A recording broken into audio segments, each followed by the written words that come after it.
Well, hello, citizens of Gotham. Look what you're doing. You're making Gotham great again. Boom, boom, boom, boom, boom, boom. Look at that. Point right there at it. Point right there at it. Vegan muscles.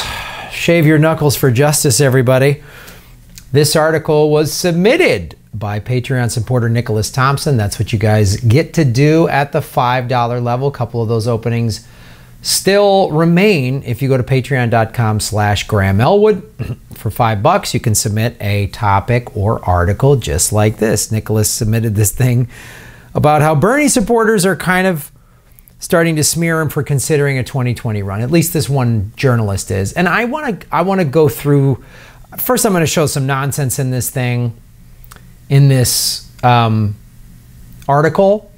But I also want to put it to you. What do you folks think about Bernie running in 2020? Do you think it's a good idea? Do you think he's too old? Do you think, I don't know what. I'm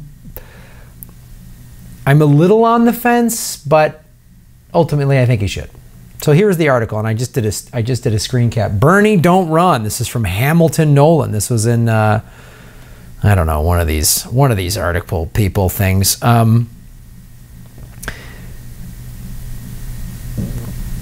Part of what this person writes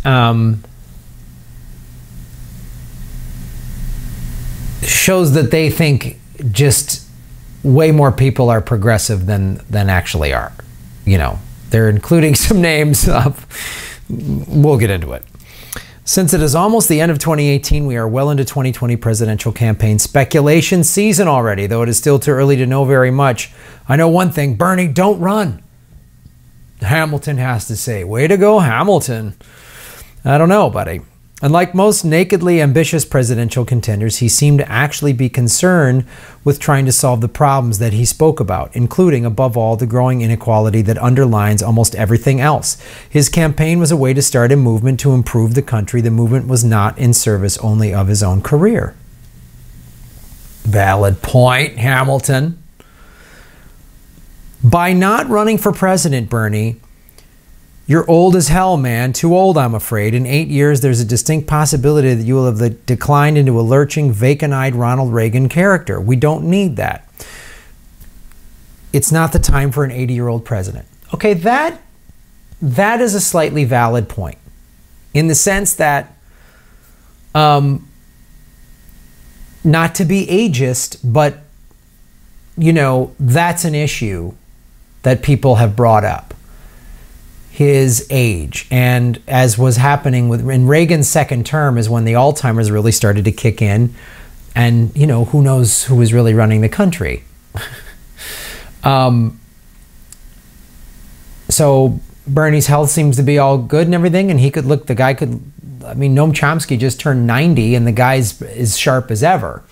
You know, I would love to have a 90-year-old Noam Chomsky as president, but it is probably one of the more demanding jobs one could ever have. So that alone, that on itself is a legitimate question to ask. Is Bernie too old? I don't know. Look, if it's a bunch of corporate Democrats running and then Bernie, I absolutely want Bernie. But if like Tulsi runs, which they're still trying, you know, I see people on the internet trying to smear as, you know, she's a radical Hindu who hates Muslims or whatever. I'm gonna do a full video on that.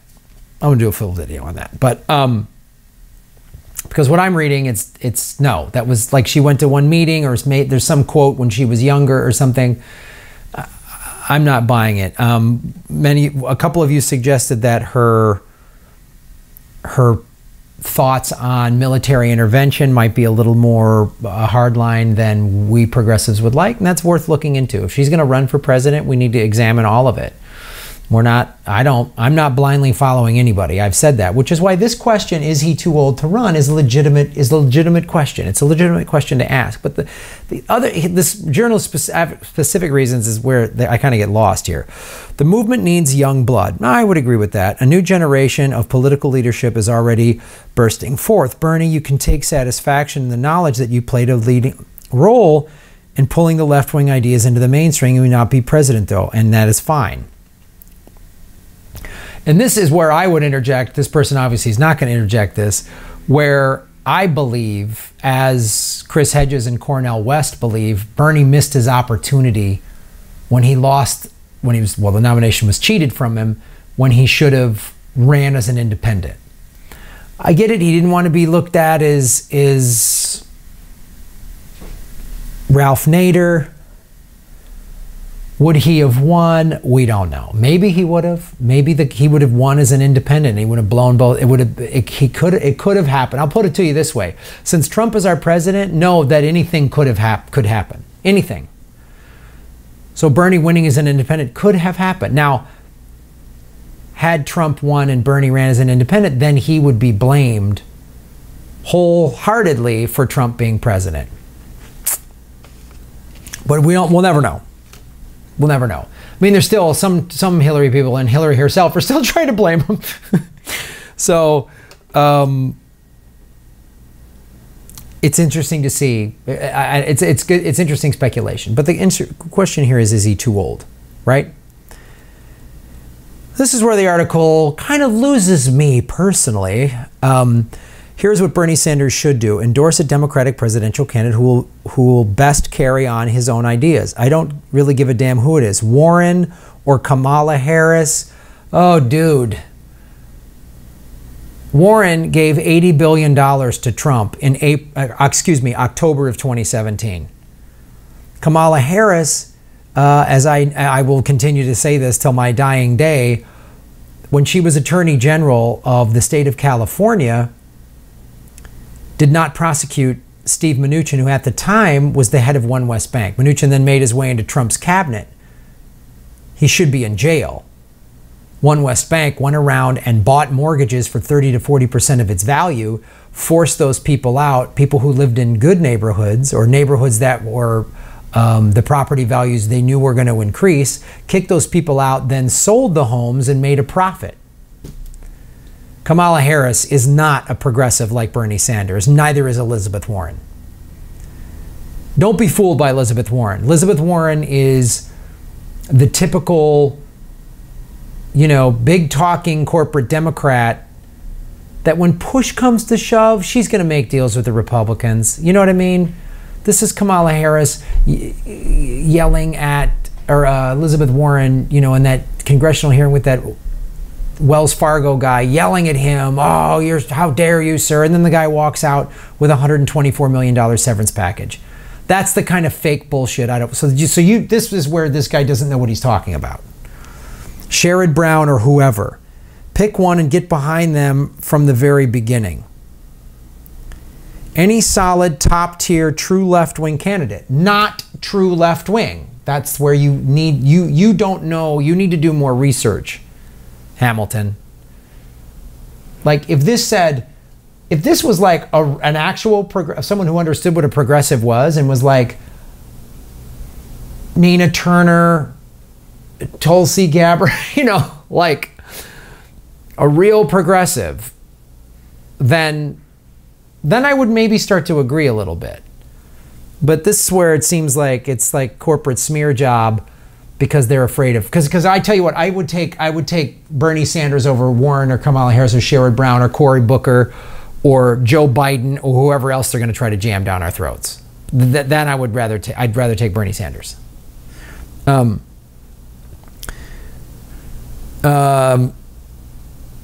Candidate should, barring any serious fuck-up, be able to win the Democratic nomination if Bernie Sanders hands them all of his supporters on a platter.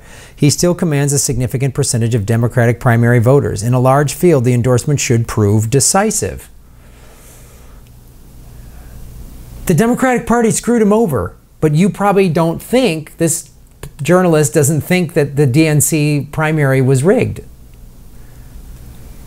Alternatively, Bernie himself could run for president. What would this accomplish? It would accomplish the splintering of the left-wing vote in the Democratic primary, which would open a lane for an establishment centrist Democrat. You just listed them.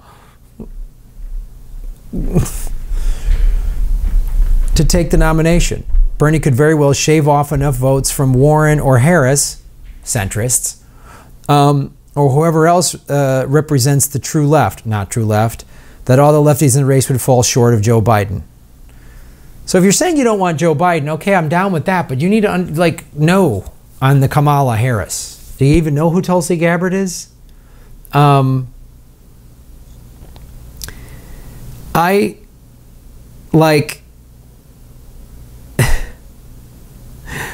first of all, I